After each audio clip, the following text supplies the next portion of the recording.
House leadership team, Representative Doug Collins of Georgia.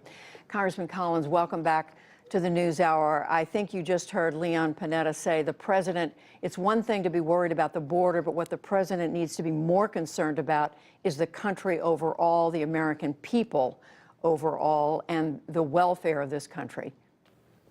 Judy, I think he's exactly right, but I think he's exactly right for a reason he doesn't believe. I believe what is happening right now at the border is that the Democrats are putting the lives of others who are coming to our country, trying to come in illegally, ahead of the rights of Americans who are here.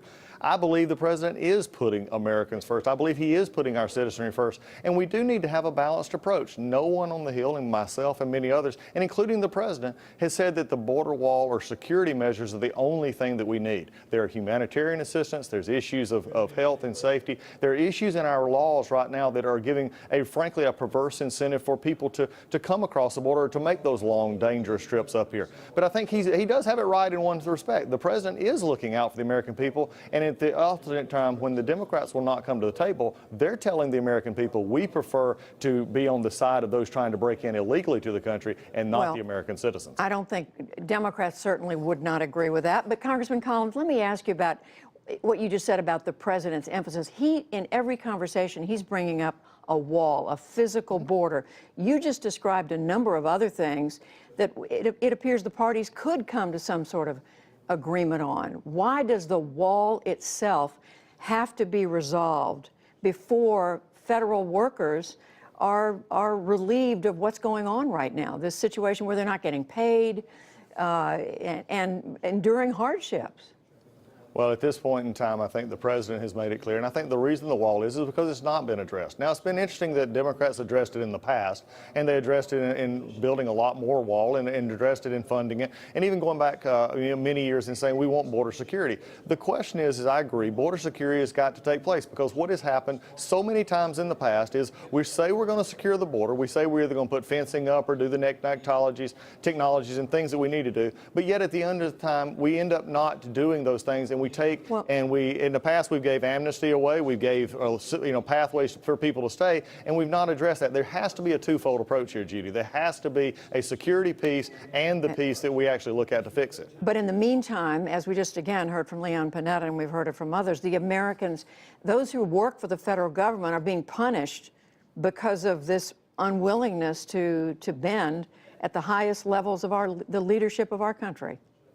Well, at this point in time, Chuck Schumer, Nancy Pelosi, I agree with the discussion that we need to have, that this is not where we need to be. But this is not simply a presidential problem. The president said we need border security and we need the wall. He's made that clear. But also at the same point, when there's not even a discussion, when he said if I open it up today, would we have discussion on a wall or border security in 30 days? Nancy Pelosi said no. She's made it very clear that her choice is those trying to come in illegally, not the American people that she claims to be, the workers she claims to be fighting for, but yet her priorities are still on a border situation in which, if you ask specifically, what are you wanting to do to fix some of these issues? We're not getting that. She just simply says we're not going to work on it. But yet in the past, Democrats such as Hillary Clinton, Barack Obama, and yes, even Chuck Schumer have voted for border security walls. They just use it now as a political toy, not to deal with security. It's my understanding that the Democratic leadership is saying we will talk about security. It's the wall that's the issue. But let me turn to something else.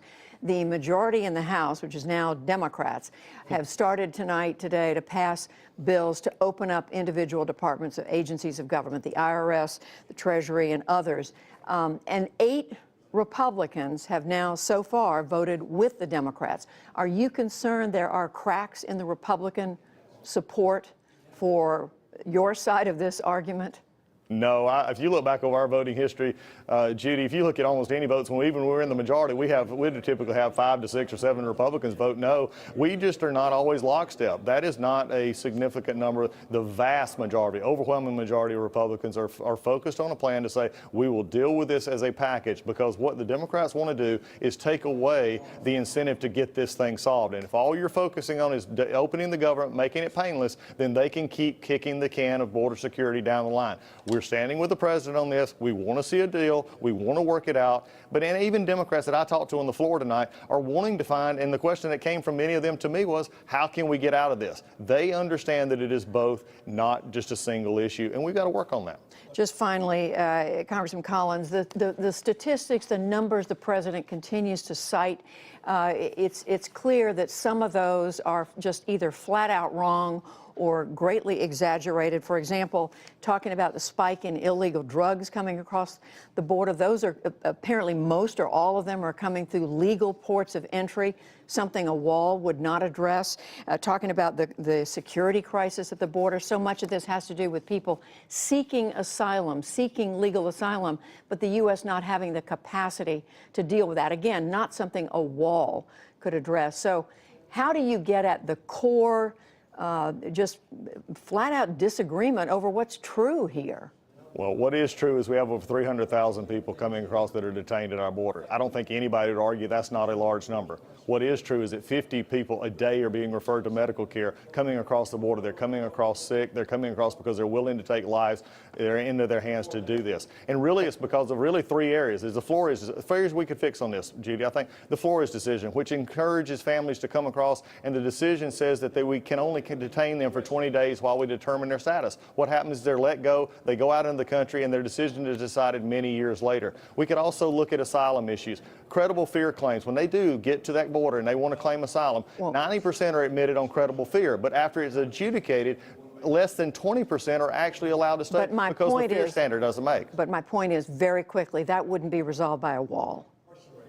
Walls, but also, Judy, not dealing with a wall, not dealing with border security, and only trying to deal with other issues. You got to take away the incentive and also take away the barrier. Border Patrol agents have actually said in the areas in which we've talked about, border walls actually work. And to deny that that happened is not true, but also to say that is the only issue is also not being a complete picture person. I want to be a complete picture person and say we need the wall, we need security, and we need to fix these perverse incentives that will send parents, will take children, separate themselves, and send them on journeys without them into the dangers that are presented there. We've got to look at this as a whole.